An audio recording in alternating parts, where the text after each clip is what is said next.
What's going on, guys? Timelord here, bringing you a deck profile of Agents, if you couldn't already tell by the Hyperion sitting there. I wanted to run Agents for a long time, I just never actually finished it. I ended up buying like 3 structure decks like a year or so ago, played with my buddies and just like left it sitting somewhere. But I saw that Earth went to 2 on the ban list and I was all excited. So I started it, and then this past YCS at Providence, as we all know, Chris LeBlanc won with Card Courage. Good job, buddy. Thumbs up to him. And then like 6 or 7 agent players topped 16 with agents, and I was like, yes!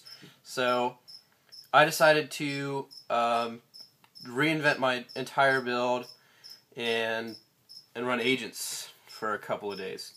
I'm wanting to go to Columbus Regionals this weekend. But we'll see how that goes. It's the same day as a sneak peek, so I'm not sure. But, yeah, let's go ahead and get right into it. Of course, you got the 3 Hyperion, a boss monster of the deck, just does shenanigans. Remove a agent from your grave, hand field a grave, special summon that card, and then remove a fairy type monster from your grave and pop a target on the field, so that's cool. 1 Chrystia. Did not draw this card all day. Like, at all. I went to locals on Saturday. I'll tell you a few of my matchups real quick. I went up against Chaos Inzectors, Geargia. I lost to Geargia in round 2. Shout out to Davidio83, by the way. Go check out his channel. He beat me. And what else did I lose to? I beat another Inzectors player. And then I lost in top 4 at 6 a.m. So I got 3rd place, but it was alright.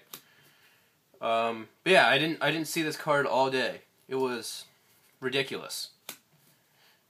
3 Venus, because it makes shine balls appear out of nowhere with a small cost of 500 life points per shine ball, which is kind of heavy at times. Some people will think it's like, oh, you're paying a lot of life points for shine balls. No, not really. But, it makes things like Gotchi, Phoenix, and Dark Mist, so it's okay. Of course, you got 3 Venus. Mine got bottomless a lot the whole day. I'd be like, normal summon, bottomless, yay. Then you got 3 shine balls. Pretty self-explanatory. Makes good rank 2s. 2 Earth now. This really gives the deck a lot of support and helps it out because it searches for, it's like your Stratos, it searches for your agents. BLS, because it's BLS and it just runs over stuff and gets rid of problematic stuff. Honest, because it's a majority light deck and it's a really good hand trap.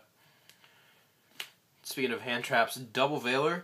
I'm not maining Herald of Orange Light, and that's only because I didn't feel that I drew into a lot of fairies at the same time I draw into a Herald, and I'm not running any Card Troopers or Call of the Haunteds, so that's why Christie's only out 1, and that's why I'm not maining any Heralds. I do side 2 of them, however, because this is more useful during game 1 against a lot of matchups. I was prepping for Dark World today.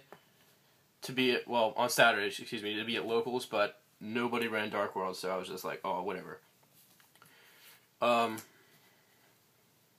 Going to the Darks, double tour guide and Sangan. I tried out Night Assailant for a while as as an additional target for tour guide. Didn't like it. It's kind of iffy. I mean, it's personal preference, but I'm just running the standard 2 and 1. Birdman, because you go tour guide into tour guide and then reveal Birdman and special summon with the other tour guide, synchro for 6. Blah blah blah shenanigans.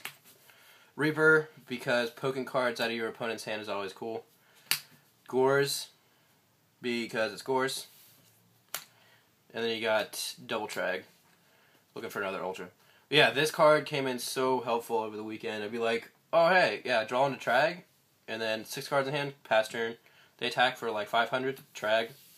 And next turn will be at 3,600, which is insane. That takes care of the monsters. I believe there's 24 of them. Move on to the spells. We got 3 Mystical Space Typhoon, because it's back row heavy this format, and I hate back row. and it sets up for big plays too, like Hyperion, Christia, and BLS. I'm taking a Mind Control. This actually helped me a lot over the weekend. In my game against Chaos Inzectors, I Mind Controlled a face down, and it happened to be a Ladybug. I'm not sure why. But I summoned a Shine Ball and went into Phoenix. Yeah, Daigusto Phoenix and attacked twice for 3,000. Dark Hole, Heavy Storm, Reborn, Book of Moon, pretty standard 1-of spells. And then that takes care of the spells going to the traps. Double Compulse instead of Mirror Force. I just thought that it was a better tech in this particular build than Mirror Force would be. So, but plus I like Compulse too. Still, one of my favorite trap cards is Dimensional Prison. Not running 3. I think 3 is a little too much for this particular build, but I got 2 in there. For some more removal, double Bottomless because it's bottomless. 1 Torrential because it splashes the field. 1 Warning and 1 Judgment. The reason for 1 Warning, I watched the deck profile of Botang and his Dino Rabbit deck, which he, I think, top 8'd with at YCS Providence. He said that Warning is good, but you have to pay life points for it, which is a problem. So drawing into it early game is great, but late game is not so good. You know, and dropping it down to 1, I feel was a good decision in his build. But like I said, you're paying life points for Venus already, and you know, sometimes it's just easier to run one of these things. But it's really personal preference. So I chose 1. But yeah, that pretty much takes care of the deck. There are 41 cards in the deck. It's really balanced, and like I said, I got 3rd, so it's not too bad. Extra deck, Dark Mist, because I put this in at the last minute. I saw Simon He plays it, and he said it was a good point. He said this gets over Xian and big moth monsters like 6 Sams have, and like BLS and stuff, etc., etc. Gotchi, because it's Gotchi, and then you got Daigusto Phoenix for the rank 2s. Zenmaines, Leviair, Leviathan, Tempo, and Acid Golem for the rank 3s. This card wins games. This card's pretty staple. Gets back your banished agents, or whatever. And then this is just a big beater. I might take this out and put something else in. And you got Utopia Ray, because I run Mind Control, and I actually did Mind Control somebody's Utopia and overlay it for Utopia Ray. So, yeah. Then you got Stardust, Black Rose, Flameveil Rayquaza. Still like this card. Still think it's pretty good. Not sure what else I'd... You know, if I would change it, I'm not sure what I would use. So throw out some suggestions on some level 6s to use. Got Catastor, Armory Arm, and Chimera Tech, because I sided Cyber Dragon over the weekend. This card won me about 2 games. It was pretty awesome. I played Geargia, and I played Inzectors. He went into Zenmaines, and I was like, oh, Cyber Dragon, Chimera Tech, LOL. So yeah, it won me a couple of games, and I was happy about that. But I'm thinking of making a slot in my extra deck for Ancient Sacred Wyvern. It's just a pretty good card, this format. I mean, you know, when your life points are lower than your opponent's, this cards gains the difference, and so it could potentially be like, well, you're at 2,000, I'll be at 2,000, and my opponent be at 8,000, and you're like, oh, this card gains 6,000 life points, and then swing for game. It's pretty ridiculous.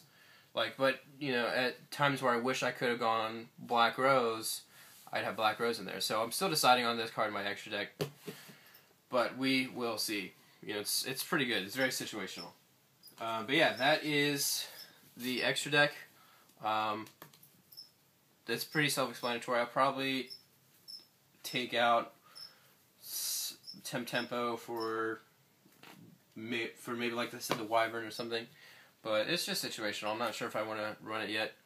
But yeah, that is the deck profile, guys. I hope you enjoyed it. Leave a comment with what you feel about agents and how they've done in past formats and this upcoming format, how you think they'll do. I mean, I love this format. It's so incredibly unbalanced, you know, in the sense that we still don't have one particular deck that is the best one. I mean, you can consider Wind-Ups like the best deck of the format, but, you know, I don't know, it's up to you to decide. But yeah, go ahead, give the video a thumbs up. And yeah, if you haven't already, be sure to subscribe. I'm close to 100 subscribers, guys, so hit that subscribe button and we'll get there. Yeah, and thanks to my thanks to my subscribers. Shout out to all you guys for enjoying my videos and everything. If I can get like to 150 subscribers by the end of the year, I'll do a big contest, because that'll be awesome. But yeah, thanks for watching, guys. I'll talk to you later.